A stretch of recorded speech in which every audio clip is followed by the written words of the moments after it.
In this section, I'm going to be covering recruiters, how they work, how you work with them, and their overall purpose inside the job search. It's important to understand that recruiters get paid to place you. In some cases, if you're looking at a full-time position, there'll actually be a finder's fee, anywhere from 5 to upwards of 20% of your year's first salary for placing you. There's also recruiters that work for contracting firms, in which they're going to make their money off of the margin. That means that if they place you at $100 per hour, they may be getting $20 an hour off of that as the margin. There's also recruiters that work directly for companies whose full-time job is just to go out and find people to come and fill positions at a particular company. How do you find recruiters? Well, they'll likely find you. This is because a lot of their job is just reaching out to you through various platforms. LinkedIn's a good example of a platform that a lot of recruiters like to use. Recruiters will also post jobs on the behalf of clients. For example, if company A needs to fill a position, they may work with multiple different recruiters outside of their own company. Each of those recruiters will essentially then go and post that job, not listing the company name on various job sites. When you apply to that job, you'll end up talking to that recruiter, which will then tell you, hey, this job's actually for company A. I also recommend using your own network, asking a friend or recruiter they've worked with and that they've liked working with before. Again, noting that some recruiters are in the business of contracting, others are in the business of working for a particular company, while I would say the majority are in the business of just finding opportunities across any company. A really easy way to tell recruiters you're looking for work, if you're using LinkedIn, is to use the Open To option.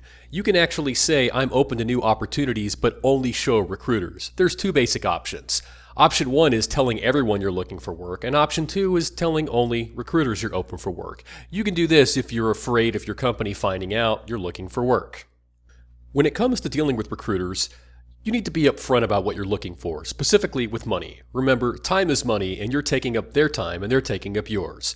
So you want to be very clear about an opportunity when it comes to how much money you're looking for. Just be upfront. The more honest you are with yourself and the recruiter, the more likely you're going to be able to find a match.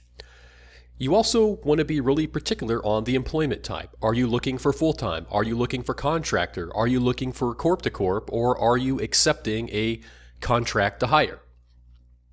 This is because a lot of opportunities will only be one of these, and so you don't want to spend time on an opportunity you're not interested in. For example, if you're looking for full-time, then only focus on the W-2 type employment types.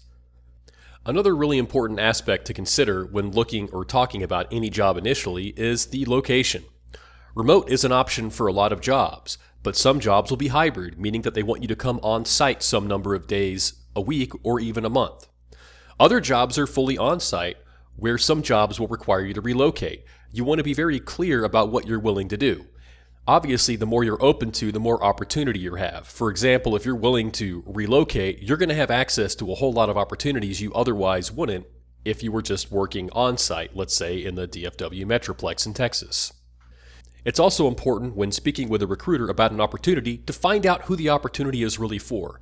Again, because I mentioned a recruiter may take an opportunity for another company and post it out there and list the recruiting company. That opportunity for company A, you want to find that out quickly.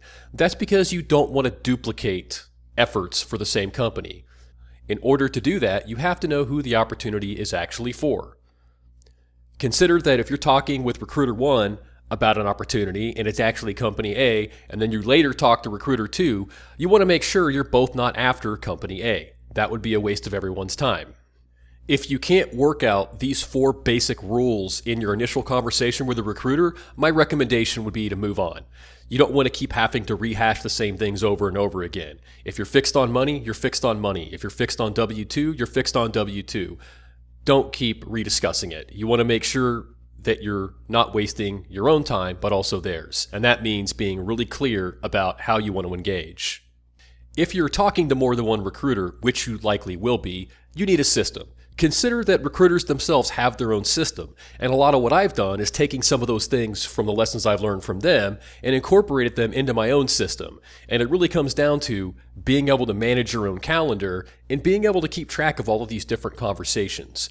Consider that a recruiter is not just having one or even a dozen, maybe even more of these conversations at the same time. So being able to keep track of them is very important. It starts with being able to manage your calendar. And you have to consider that you may not want to let your current employer know that you're off looking for work, but you also need to keep track of your work engagements with your personal engagements, including any of these conversations you're having to have with recruiters. A technique I recommend using is through a tool called Calendly. This is a tool which allows you to set blocks of time and people to be able to click on a public link to schedule time with you. It starts with connecting it to your personal calendar. The way this works is that Calendly will look at any calendars you connect, starting with your personal calendar, and whenever someone books an engagement during your free time, it'll show up on that personal calendar, which will only be private to you. It's also recommended that you then connect your work calendar to it. This is so if you have any important work meetings that are on that calendar, it'll also show as you not being available in Calendly. From a user perspective, when you give someone a link to one of your meeting blocks, for example, I recommend having a 30-minute meeting block for having these conversations, initial ones with recruiters. You'll give them a link and they'll come to a calendar that looks like this. It'll have the days you're available highlighted with the specific time blocks in increments of 30 minutes. This will take into account any of the work commitments you have on your own work calendar and any of the other conversations you have with recruiters that are showing on your personal calendar.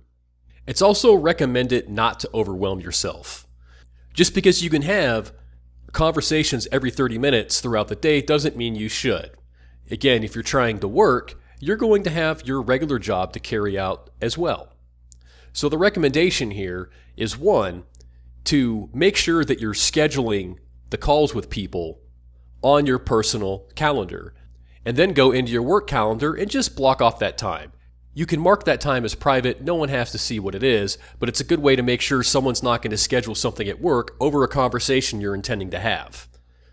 It's also recommended that you block time around those conversations, 30 minutes before and 30 minutes after. And the whole purpose of this is to make sure you're just not having conversations all day long, because that can be draining. There is a link along with this particular section to my opportunity tracker. It's the example one I use to try and keep track of all the different people that I'm talking to. It's important to note that I have different states that I like to consider opportunities. Whenever we're first reaching out and talking to a recruiter, I'll just call that talking. We're not having an interview, we're just having a conversation about an opportunity. We'll get into what the other states mean later. It's important to note that when talking about an opportunity, I like to get as much information about it as possible. And so part of what that is that I like to link to the job rec. You'll see that I have a hyperlink next to the position for each one of these. And what that does is that'll take me to a link to a job opportunity, probably on a job board somewhere. That way I have it for reference to look up quickly. I also keep track of the companies they're actually for. And the field next to it is actually a tool that tells me how many times that company name is occurring inside of my tracker. That's because I don't want to be talking about two opportunities at the same company, and also just know how many companies I'm actually talking with. It's then important to note who you're talking with, who's the name of the recruiter, who's your point of contact. In the last action column, that's a field I use to just keep track of the last date that we had some sort of action, conversation, or email. That's really important because you can sometimes get lost. I like to follow the rule of 7 days. If I don't hear back in 7 days, I reach out and say, hey, is this still open? Are we still good to talk about this? And if I don't hear back after that for 7 days, I consider it dead. You have to consider that sometimes it just may not work out and no one has any obligation to contact you, but you can't sit there waiting on it forever. So between 7 and 14 days, if there's no action on an opportunity, I just consider it dead and move on to something else. I also like to use the source to keep track of where the opportunity came from. This is more just for myself to know whether it came through LinkedIn or Indeed or some other job site. In the event we're going to actually have a conversation or meeting about it, I like to keep track of that separately. And the way that it works is I use a color code. If the meeting is occurring on the current day, I'm going to highlight it in red. This is so that I can easily navigate to who I'm having a conversation that day and get directly to the notes. And the notes, I want to keep track of the details that are important to me. For example, whether it's remote or hybrid, what it may be about. For example, it's an iOS mobile position. And then some notes about our conversation. For example, that the recruiter said they need to talk to the hiring manager about the money. Finally, it's important to keep track of some high-level summary of what their business is. For example, Company A is aerospace. Company B and C are for a retail pharmacy. This can be good for keeping track of exactly what type of business you're getting yourself into, referring back to the different types of companies that need software developers. When it comes to engaging with a recruiter, sometimes, especially if you're new, there's going to be some sort of skills testing. They in fact may ask you to go to a site like HackerRank and verify your capabilities inside of Python. My recommendation is know your value. If you're very experienced in Python and you have a lot of projects demonstrating that, you may say, you know what, I don't need to take a skills test in Python. I'm confident that my resume and experience speaks for itself. Or if it's only a 30-minute test, you may figure I can knock this out in 30 minutes. It's not a big deal. It's your time. You're the one that has to manage it. I've also seen recruiters ask you to do a type of demo project. This I'm generally not okay with. This is doing work for free in my opinion. I've had places where they've asked me, oh, stand up a new iOS mobile app that uses geolocation, and my response has been, yeah, I understand that, but I'm not going to work for free.